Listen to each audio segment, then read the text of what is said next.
खबर है आज दिनांक 11 मार्च 2026 जनपद प्रतापगढ़ पुलिस की बड़ी सफलता। CIR पोर्टल की मदद से बरामद किए 93 गुम मोबाइल। एसपी ने स्वामियों को किए सुपुर्द। तकनीक से मिली बड़ी कामयाबी। प्रतापगढ़ पुलिस ने गुम मोबाइल बरामद कर लौटाई लोगों की मुस्कान। पुलिस अधीक्षक प्रतापगढ़ श्री दीपक बूकर के निर्देशन में जनपद प्रतापगढ़ पुलिस द्वारा गुम खोए हुए मोबाइल फोन की बरामदगी हेतु चलाए जा रहे अभियान के क्रम में जनपद के समस्त थानों की सक्रिय कार्यवाही एवं सर्विलांस सेल तकनीकी सहायता से जनपद के विभिन्न स्थानों व अन्य राज्यों से कुल 93 अदद मोबाइल फोन बरामद किए गए, जिनकी अनुमानित कीमत लगभग 1,400,000 रुपीज पर 14 लाख रुपये मात्र है। उक्त बरामद मोबाइल फोन आज दिनांक 11 मार्च 2026 को पुलिस लाइन प्रतापगढ़ स्थित सई कॉम्प्लेक्स में आयोजित कार्यक्रम के दौरान पुलिस अधीक्षक प्रतापगढ़ श्री दीपक बूकर द्वारा उनके वास्तविक स्वामियों को सुपुर्द किए गए। इस अवसर पर उपस्थित लाभार्थियों द्वारा अपने गुम हुए मोबाइल फोन पुनः प्राप्त होने पर प्रतापगढ़ पुलिस के प्रति आभार व्यक्त किया गया। इस दौरान पुलिस अधीक्षक प्रतापगढ़ द्वारा आमजन से अपील की गई कि यदि किसी व्यक्ति का मोबाइल फोन गुम या चोरी हो जाता है तो इसकी सूचना तत्काल संबंधित थाना अथवा CIR पोर्टल पर दर्ज कराएं, जिससे पुलिस द्वारा त्वरित कार्यवाही करते हुए मोबाइल फोन की बरामदगी सुनिश्चित की जा सके। CIR पोर्टल के संबंध में जानकारी। CIR पोर्टल के संबंध में जानकारी। प्रतापगढ़ पुलिस की जनपद से अपील है कि किसी व्यक्ति का मोबाइल फोन गुम या चोरी हो जाता है तो वह इसकी सूचना संबंधित थाना अथवा भारत सरकार के दूरसंचार विभाग द्वारा संचालित CIR central equipment identity register portal पर दर्ज करा सकता है। ये पोर्टल मोबाइल फोन के IMEI नंबर के आधार पर कार्य करता है, जिसके माध्यम से गुम चोरी हुए मोबाइल फोन को देश भर में नेटवर्क पर ब्लॉक किया जा सकता है, जिससे उसका दुरुपयोग रोका जा सके। उन्होंने बताया कि आमजन पर जाकर मोबाइल गुम होने की ऑनलाइन शिकायत दर्ज कर सकते हैं। प्राप्त शिकायतों पर पुलिस द्वारा तकनीकी सहायता से मोबाइल की बरामदगी हेतु प्रभावी कार्यवाही की जाती है तथा बरामद मोबाइल फोन उनके वास्तविक स्वामियों को सुपुर्द किए जाते हैं। पुलिस टीम जनपद के समस्त थानों के पुलिस कर्मियों द्वारा सर्विलांस सेल की तकनीकी सहायता से बरामद। श्री दीपक बूकर पुलिस अधीक्षक प्रतापगढ़। भारी मात्रा में मोबाइल बरामद किया था। कहाँ मोबाइल थे और कैसे?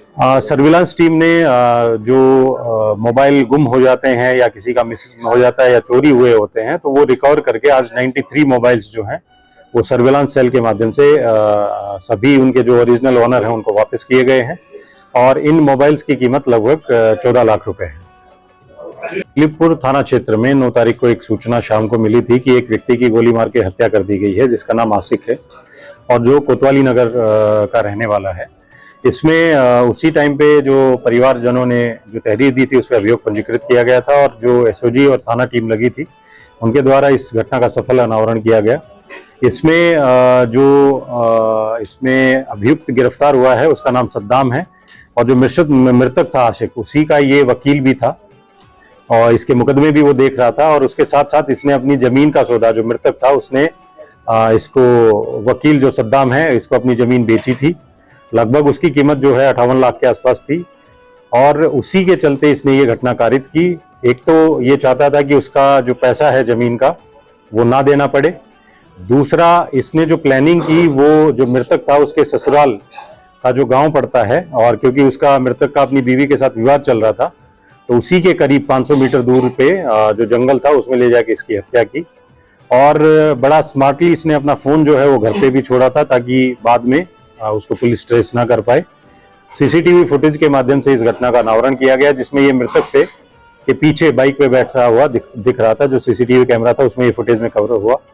इसके साथ इसका एक अन्य साथी जो संदीप गुप्ता है वो भी इसमें घटना में जो था वो शामिल था और इनके द्वारा ये प्लानिंग जो है इसके मर्डर की ये 6 तारीख से ही की जा रही थी। 2 बार इन्होंने पहले भी उसका मर्डर करने का अटेम्प्ट किया था लेकिन ये कर नहीं पाए थे, फिर इन्होंने 9 तारीख को ये घटना कारित की गई थी। मैं बहुत कृतज्ञ हूँ सर, बहुत बहुत धन्यवाद।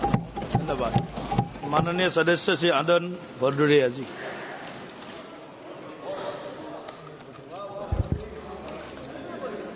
मैं बोलता हूं तो इल्जाम है बगावत का, मैं चुप रहूं तो बड़ी बेबसी सी होती है। सभापति जी, आज 39 बरस बाद भारतीय जनता पार्टी सरकार के कुकर्मों के कारण हमें अपने शानदार लोकसभा अध्यक्ष आदरणीय श्री ओम बिरला जी के खिलाफ अविश्वास प्रस्ताव लाना पड़ा है। मैं आदरणीय संसदीय कार्य मंत्री जी को बड़े गौर से सुन रहा था कल, उन्होंने बड़ी चालाकी से विपक्ष पर दोष मढ़ दिया। बड़ी चालाकी से संसदीय कार्य मंत्री ने विपक्ष पर दोष मढ़ दिया कि हम देश की संवैधानिक संस्थाओं को कमजोर कर रहे हैं।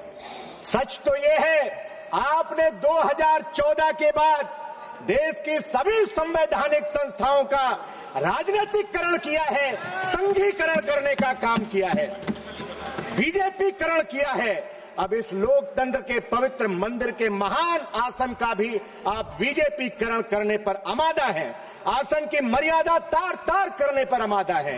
इसलिए हम विपक्ष के लोग इस आसन की गरिमा को बचाने के लिए अविश्वास प्रस्ताव लेकर के आए हैं। आसन हम सबको संरक्षण देता है, लेकिन बीजेपी सरकार आसन को कठपुतली बनाने की चेष्टा कर रहा है। इसलिए विपक्ष आसन के संरक्षण के लिए अविश्वास प्रस्ताव लेकर के आया है।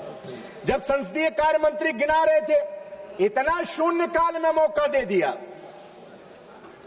इतना पॉइंट, इतना कानून मंत्री कह रहे थे कि हाँ इतना हमने मौका दे दिया, पीछे बैठे सदस्य कह रहे थे कोई पॉइंट ऑफ ऑर्डर नहीं, बैठ जाइए। कानून मंत्री कह रहे थे बोलने दे रहे हैं, इतना मौका दे दिया इसीलिए दिमाग खराब है। पीछे बैठे, आप वीडियो निकाल लीजिए, पीछे बैठे सदस्य कह रहे थे कोई मौका आगे नहीं मिलेगा। हम सत्ता पक्ष के इसी रवैये के खिलाफ अविश्वास प्रस्ताव लेकर के विपक्ष को आना पड़ा। आप कह रहे थे इतना सप्लीमेंट्री दे दिया विपक्ष को, हम सरकार से खैरात मांग रहे हैं क्या? हाँ, माननीय अध्यक्ष जी ने दिया है समय, ये उनका बड़प्पन है, उनका विराट व्यक्तित्व दर्शाता है। 21 महीने के कार्यकाल में हम समाजवादियों को और खासकर हमारे नेता पीडीए के जननायक, शोषित, पीड़ित, वंचित, दबे कुचले लोगों की सशक्त आवाज माननीय अखिलेश यादव जी को उनका भरपूर स्नेह मिला है। इसमें कोई, हम इस बात को नजरअंदाज नहीं कर सकते। लेकिन डरपोक भारतीय जनता पार्टी की सरकार माननीय अध्यक्ष जी के आसन के पीछे छुप करके विपक्ष की आवाज को दबाना चाहती। श्रीमान राहुल गांधी जी केवल नेता प्रतिपक्ष नहीं है, बल्कि इस देश के करोड़ों आम आवाम की, वंचित वर्ग की आवाज है। इंडिया गठबंधन के 42% मतदाताओं की आवाज है। माननीय सदस्य ऐसा बोल रहे थे, कई सदस्य बोले, ऐसा लग रहा था कि वो अध्यक्ष जी के खिलाफ अविश्वास प्रस्ताव पर भाषण नहीं कर रहे हैं, वो नेता प्रतिपक्ष के खिलाफ अविश्वास प्रस्ताव आया है उस पर भाषण कर रहे थे। लोकतंत्र केवल बहुमत से नहीं चलता, लोकतंत्र असहमति से चलता है, सवालों से चलता है। जब विपक्ष की आवाज को दबाया जाता है तो केवल विपक्ष की आवाज नहीं दबती, बल्कि करोड़ों आम आवाम की आवाज दबती। हमने इसी सदन के, हमने पुराने सदन के अंदर श्रीमान अटल बिहारी वाजपेयी जी का भाषण सुना है, कम से कम उनसे सीख ले लेते। उन्होंने कहा था, कबीरदास जी का वो दोहा पढ़ा था कि निंदक नियरे राखिए आंगन कुटी छवाए, बिन पानी साबुन बिना निर्मल करे सुभाए। सदन की गरिमा बनाए रखना क्या सिर्फ विपक्ष की जिम्मेदारी है? मैं मानता हूं उससे बड़ी जिम्मेदारी सत्ता पक्ष की है। मुझे आज आदरणीय गुरु उदय प्रताप सिंह जी की कविता की 4 पंक्तियां बरबस याद कर आ रही। न तेरा है न मेरा है, ये हिंदुस्तान सबका है, नहीं समझी गई ये बात तो नुकसान सबका है। आदरणीय सभापति जी, आज 12 दिन से हमारे 8 साथी संसद की सीढ़ियों पर दिन भर बैठे रहते हैं। मैं मानता हूं आदरणीय अध्यक्ष श्रीमान ओम बिरला जी का मन जरूर द्रवित होगा, क्योंकि जितना 21 महीनों में मैंने उनको जाना है, अगर वो आसन पर होते तो शायद ऐसा फैसला नहीं होता। ये बीजेपी सरकार ने आसन से जबरदस्ती फैसला कराने का काम किया है। आदरणीय सभापति जी, बीजेपी सरकार को बताना चाहिए कि गाजा और इजराइल में जब संघर्ष हो रहा था, क्या विश्व का कोई प्रधानमंत्री ने इजराइल का दौरा किया है? कौन सा सम्मान आनंद जी, जिसका पहले हमने कभी नाम नहीं सुना?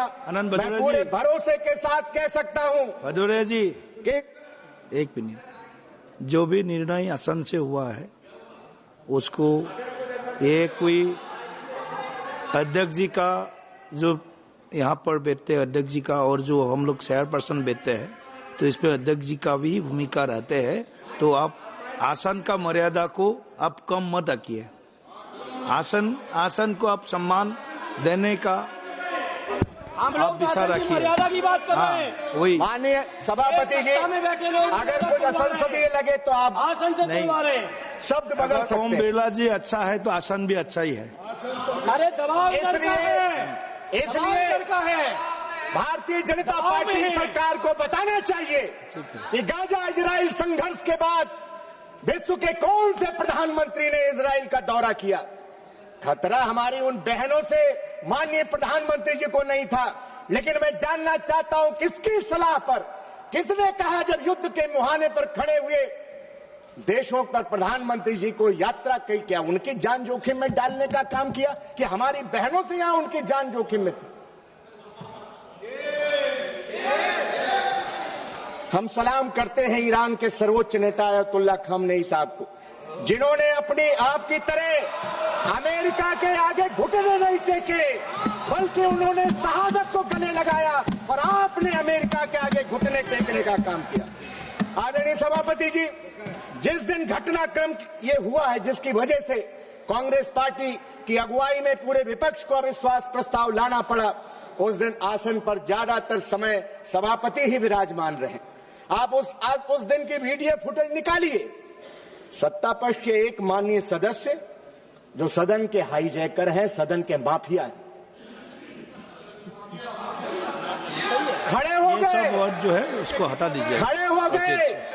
सभापति ने उनका, तो चलेगा सर। सभापति जी ने उनका नाम भी नहीं पुकारा, माइक ऑन हो गया। आप निकालिए वीडियो फुटेज और लगे न जाने कौन कौन सी किताबें दिखाने और उनका संदर्भ देने। हम लोगों ने पीठ से आपत्ति की, तब जाकर उनका नाम पुकारा गया बीच में। माननीय अध्यक्ष जी एक मिनट, माननीय अध्यक्ष जी पहले ही व्यवस्था दे चुके हैं एक मिनट कि रुकिए, एक माइक मिनट का माननीय रविशंकर प्रसाद जी, क्या माफिया ने कहा, बोल लिया है? इसी के लिए बोल माफिया रहे। सब लड़वाइए। हटा प्लीज कौन हाउस के हाईजैकर हैं, हाईजैकर हैं, हाईजैकर हैं, हाईजैकर हैं। बिना अनुमति के माइक ऑन होता है और जो मन में आता है वो सदन में कहते हैं। ये चीज बर्दाश्त योग्य नहीं है, बर्दाश्त योग्य नहीं है। किसी के भी बारे में कोई टिप्पणी करेंगे, बर्दाश्त नहीं करेंगे सर। आपके अलाउ किया है क्या मैंने? नहीं करेंगे। यू आर नॉट अलाउड बोल रहा है। आप आपका उस दिन बच्चा। की यू आर नॉट अलाउड, आप बोलिए प्लीज। सभापति जी, आप उस दिन की वीडियो फुटेज निकालिए। भाषण आधा मिनट हो गया, 1 मिनट हो गया, हम लोग चिल्लाए कि सभापति जी आपने तो नाम ही नहीं माननीय सदस्य का पुकारा है। उसके बाद उन्होंने बीच में नाम लिया कि माननीय सदस्य का, और अध्यक्ष जी पहले व्यवस्था दे चुके कि माइक का कंट्रोल उनके हाथ में नहीं है। हम इस व्यवस्था के खिलाफ अविश्वास प्रस्ताव लेकर के आए कि माननीय अध्यक्ष जी के हाथ में कंट्रोल दीजिए। माननीय सभापति जी, हमने देखा है कि कुछ लोग जब आसन पर बैठते हैं तो हमसे कहते हैं कि 30 सेकंड में अपनी बात रखिए, 30 सेकंड में अपनी बात रखिए, और खुद आसन पर बैठ करके लंबा लंबा भाषण देते हैं। हम तो चाहते हैं कि आसन पर आदरणीय अयोध्या के से जीत करके आए पीडीए के हमारे बुलंद अलंबरदार आदरणीय अवधेश प्रसाद जी आसन पर बैठे, लेकिन भाजपाइयों के सीने में जब लाल टोपी देखते हैं तो उनके सीने पर सांप लौट जाता है। इसलिए आदरणीय सभापति जी, हम पूर्व की सदन की कार्यवाही देखते हैं, सदन का कैसा माहौल था, गौरवशाली परंपराएं रही हैं, बहस का स्तर देखते हैं, और जब आज की स्थिति देखते हैं तो फिर कई सवालात खड़े होते हैं और हम सबको आत्मचिंतन को विवश करते हैं। हम विपक्ष के खासकर नए सांसद दिल्ली की चमक दमक देखने नहीं आए हैं सभापति जी, कैंटीन में मेदू बड़ा खाने नहीं आए हैं। हम अपने अपने क्षेत्र की लाखों जनता की उम्मीदें लेकर के दिल्ली आए हैं। क्या 2014 के बाद आपने सांसद पद की गरिमा नहीं गिराई है? आपने पूरे देश में और खासकर उत्तर प्रदेश में सांसदों विधायकों की गरिमा को अफसरशाही के हाथों में गिरवी रखने का काम कर दिया है। आदरणीय सभापति जी, जनता देखती है कि हमारे मुस्तकबिल का फैसला करने वाली संसद बढ़ती महंगाई, बेरोजगारी, किसानों की दुर्दशा, महिलाओं पर बढ़ते अपराध, मजदूरों के हक, शिक्षा, स्वास्थ्य, सामाजिक न्याय पर कब बहस करेगी। आदरणीय सभापति जी, सरकार इस जवाबदेही से पीछे नहीं हट सकती कि लोकसभा के उपाध्यक्ष का चुनाव आज तक आपने क्यों नहीं कराया। पता नहीं आप किस घमंड में चूर हैं। नहीं हुआ 7 सालों से लगातार आप संवैधानिक संस्थाओं को कमजोर कर रहे हैं। मैं तो आपके गुरूर पर 4 पंक्तियां कहना चाहता हूं और राहुल जी चले गए, मैं चाहता था कि वो उपस्थित रहते। राहुल जी ने खोली है, आपके गुरूर पे कहना चाहता हूं, राहुल जी ने खोली है मोहब्बत की दुकान। आगे सुन लीजिए, फिर वाह वाह करिएगा, आगे की लाइनें पर भी वाह वाह करिएगा। राहुल जी ने खोली है मोहब्बत की दुकान, क्योंकि नफरती लोगों को प्यार की जरूरत है और जीत ने अंधा कर दिया है तुम्हें, तुझको एक हार की जरूरत है। अंत में मैं स्वस्थ लोकतंत्र की स्थापना, संवैधानिक मूल्यों की रक्षा के लिए, संसद की गरिमा बनाए रखने के लिए हम चाहते हैं इस सदन की कार्यवाही ऐसी हो जिस पर हर एक सांसद और देश की जनता को गर्व महसूस हो। अध्यक्ष महोदय के इशारे पर हम सब चलें, इसके उल्टा न हो। मैं व्यक्तिगत रूप से आदरणीय ओम बिरला जी के प्रति विश्वास व्यक्त करते हुए इस अविश्वास प्रस्ताव का समर्थन करता हूं। जय हिंद, जय समाजवाद, पीडीए जिंदाबाद, माननीय अखिलेश यादव जी जिंदाबाद, समाजवादी पार्टी जिंदाबाद। आपने समय दिया, बहुत बहुत धन्यवाद। धन्यवाद जी। ऑनरेबल मेंबर श्री के सी वेणुगोपाल जी।